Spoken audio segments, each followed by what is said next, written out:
सर्वमंगल मांगल्ये शिवे सर्वार्थ साधिके शरण्ये त्र्यंबके गौरी नारायणी नमस्तुते। नारायणं नमस्कृत्य नरं चैव नरोत्तमं देवीं सरस्वतीं व्यासं ततो जयमुदीरये। बोलो शंकर भगवान की जय, बोलो शिव महापुराण की जय। हर हर महादेव। प्रिय भक्तजनों, आज आप शिव महापुराण में सुने कामदेव के नामों का निर्देश, उसका रति के साथ विवाह तथा कुमारी संध्या का चरित्र, वशिष्ठ मुनि का चंद्रभाग पर्वत पर उसको तपस्या की विधि बताना, इस कथा का वर्णन सुनाएंगे। तो सभी भक्तजन हमारी शिव महापुराण की कथा को बड़ी श्रद्धा भाव और प्रसन्नचित मन से सुने। जिन्होंने अब तक चैनल को सब्सक्राइब नहीं किया है वो हमारे चैनल को सब्सक्राइब करें, वीडियो को लाइक करें और कमेंट में ओम नमः शिवाय अवश्य लिखें। ब्रह्मा जी कहते हैं, मुने तदंतर मेरे अभिप्राय को जानने वाले मर्ची आदि मेरे पुत्र सभी मुनियों ने उस पुरुष का उचित नाम रखा। दक्ष आदि प्रजापतियों ने उसका मुंह देखते ही परोक्ष के भी सारे वृत्तांत जानकर उसे रहने के लिए स्थान और पत्नी प्रदान की। मेरे पुत्र मर्ची आदि द्विजों ने उस पुरुष के नाम निश्चित करके उससे यह युक्ति युक्त बात कही। ऋषि बोले, तुम जन्म लेते ही हमारे मन को भी मतने लगे हो, इसलिए लोक में मनमथ नाम से विख्यात हो गए। मनोभव तीनों लोकों में तुम इच्छानुसार रूप धारण करने वाले हो, तुम्हारे समान सुंदर दूसरा कोई नहीं है। अतः काम रूप होने के कारण तुम काम नाम से भी विख्यात हो। लोगों को मदमत्त बना देने के कारण तुम्हारा एक नाम मदन होगा। तुम बड़े दर्प से उत्पन्न हुए हो, इसलिए दर्पक कहलाओगे, और सदर्प होने के कारण ही जगत में कंदर्प नाम से भी तुम्हारी ख्याति होगी। समस्त देवताओं का सम्मिलित बल पराक्रम भी तुम्हारे समान नहीं होगा, अतः सभी स्थानों पर तुम्हारा अधिकार होगा और तुम सर्वव्यापी होगे। जो आदि प्रजापति हैं वे ही ये पुरुषों में श्रेष्ठ दक्ष तुम्हारी इच्छा के अनुरूप पत्नी स्वयं देंगे। वह तुम्हारी कामनी तुमसे अनुराग रखने वाली होगी। ब्रह्मा जी ने कहा, मुने तदंतर में वहां से अदृश्य हो गया। इसके बाद दक्ष मेरी बात का स्मरण करके कंदर्प से बोले, कामदेव मेरे शरीर से उत्पन्न हुई मेरी ये कन्या सुंदर रूप और उत्तम गुणों से सुशोभित है, इसे तुम अपनी पत्नी बनाने के लिए ग्रहण करो। यह गुणों की दृष्टि से सर्वथा तुम्हारे योग्य है। माँ तेजस्वी मनोभव, यह सदा तुम्हारे साथ रहने वाली और तुम्हारी रुचि के अनुसार चलने वाली होगी। धर्मतः यह सदा तुम्हारे अधीन रहेगी। ऐसा कहकर दक्ष ने अपने शरीर के पसीने से प्रकट हुई उस कन्या का नाम रति रखकर उसे अपने आगे बैठाया और कंदर्प को संकल्प पूर्वक सौंप दिया। नारद, दक्ष की वह पुत्री रति बड़ी रमणीय और मुनियों के मन को भी मोह लेने वाली थी। उसके साथ विवाह करके कामदेव को बड़ी प्रसन्नता हुई। अपनी रति नामक सुंदरी स्त्री को देखकर उसके हाव भाव आदि से अनुरंजित हो कामदेव मोहित हो गया। तात उस समय बड़ा भारी उत्सव होने लगा जो सबके सुख को बढ़ाने वाला था। प्रजापति दक्ष इस बात को सोचकर बड़े प्रसन्न थे कि मेरी पुत्री इस विवाह से सुखी है। कामदेव को भी बड़ा सुख मिला, उसके सारे दुख दूर हो गए। दक्ष कन्या रति भी कामदेव को पाकर बहुत प्रसन्न हुई। जैसे संध्या काल में मनोहारिणी विद्युन्माला के साथ मेघ शोभा पाता है, उसी प्रकार रति के साथ प्रिय वचन बोलने वाला कामदेव वहीं शोभा पा रहा था। इस प्रकार रति के प्रति भारी मोह से युक्त रथपति कामदेव ने उसे उसी तरह अपने हृदय के सिंहासन पर बैठाया जैसे योगी पुरुष योग विद्या को हृदय में धारण करता है। इसी प्रकार पूर्ण चंद्रमुखी रति भी उस श्रेष्ठ पति को पाकर उसी तरह सुशोभित हुई जैसे श्री हरि को पाकर पूर्ण नना लक्ष्मी शोभा पाती है। सूत जी कहते हैं, ब्रह्मा जी का यह कथन सुनकर मुनि श्रेष्ठ नारद मन ही मन बड़े प्रसन्न हुए और भगवान शंकर का स्मरण करके हर्ष पूर्वक बोले, मावाग विष्णु से महापते विधात, आपने चंद्रमौली शिव की अद्भुत लीला कही है। अब मैं यह जानना चाहता हूँ कि विवाह के पश्चात जब कामदेव प्रसन्नता पूर्वक अपने स्थान को चला गया, दक्ष भी अपने घर को पधारे तथा आप और आपके मानस पुत्र भी अपने अपने धाम को चले गए, तब पितरों को उत्पन्न करने वाली ब्रह्म कुमारी संध्या कहाँ गई? उसने क्या किया और किस पुरुष के साथ उसका विवाह हुआ? संध्या का यह सब चरित्र विशेष रूप से बताइए। ब्रह्मा जी ने कहा, मुने संध्या का वह सारा शुभ चरित्र सुनो जिसे सुनकर समस्त कामनियां सदा के लिए सती साध्वी हो सकती हैं। वह संध्या जो पहले मेरी मानस पुत्री थी, तपस्या करके शरीर को त्याग कर मुनि श्रेष्ठ मेधा तिथि की बुद्धिमती पुत्री होकर अरुंधति नाम से विख्यात हुई। उत्तम व्रत का पालन करके उस देवी ने ब्रह्मा विष्णु और महेश्वर के कहने से श्रेष्ठ व्रतधारी महात्मा वशिष्ठ को अपना पति चुना। वह सौम्य स्वरूप वाली देवी सबकी वंदनीय और पूजनीय श्रेष्ठ पतिव्रता के रूप में विख्यात हुई।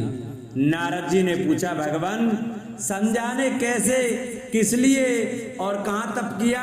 किस प्रकार शरीर त्याग कर वह मेधातिथि की पुत्री हुई?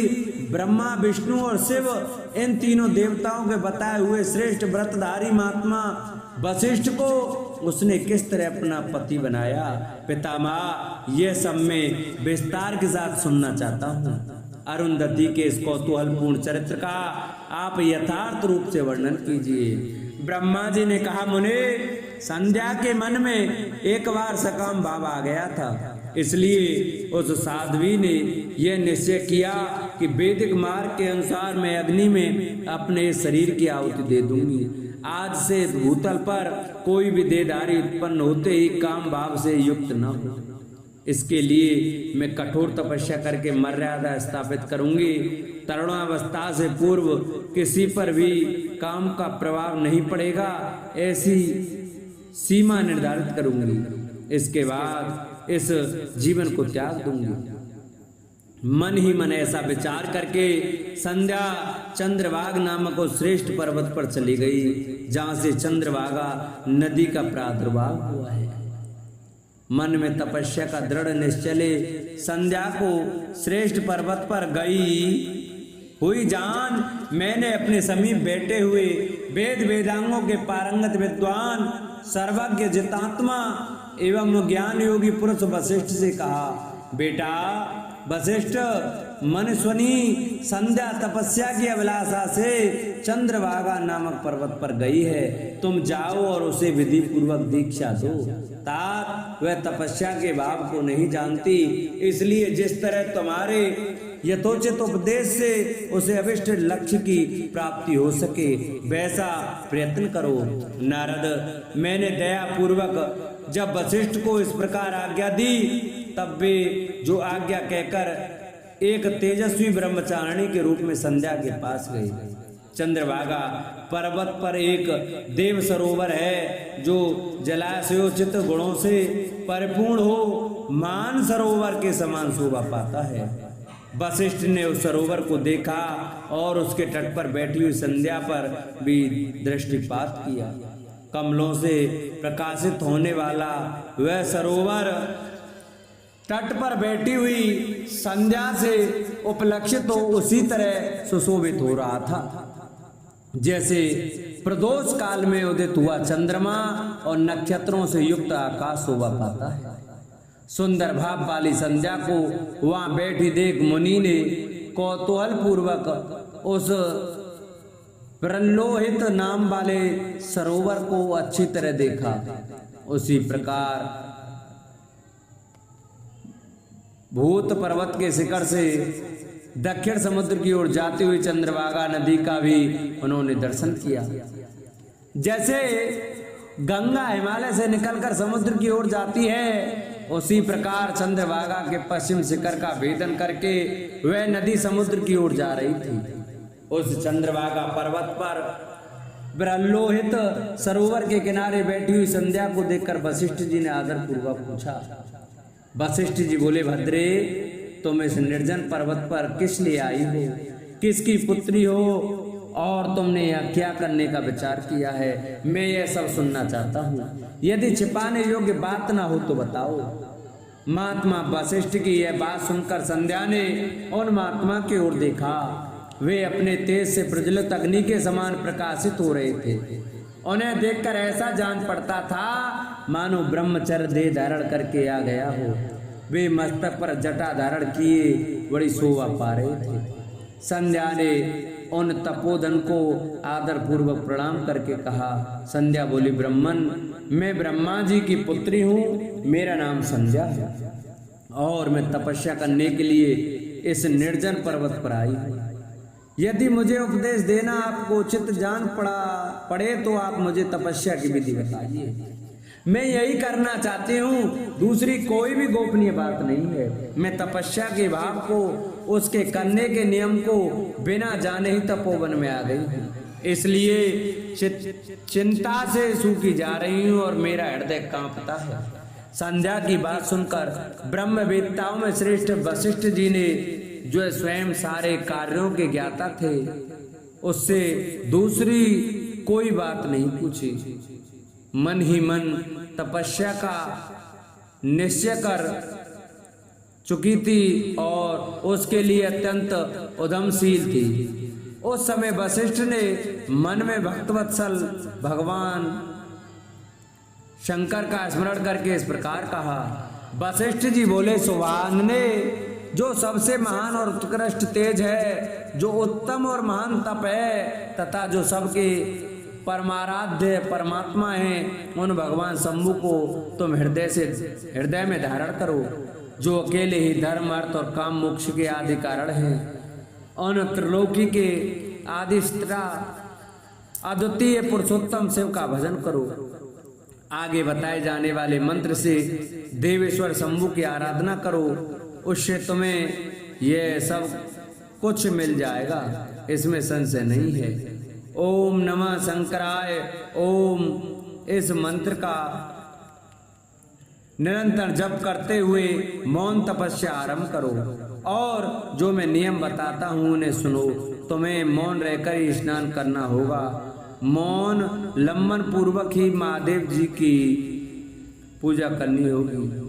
प्रथम 2 बार, छठे समय में तुम केवल जल का पूर्ण आहार कर सकते हो। जब तीसरी बार छठा समय आए तब केवल उपवास किया करो।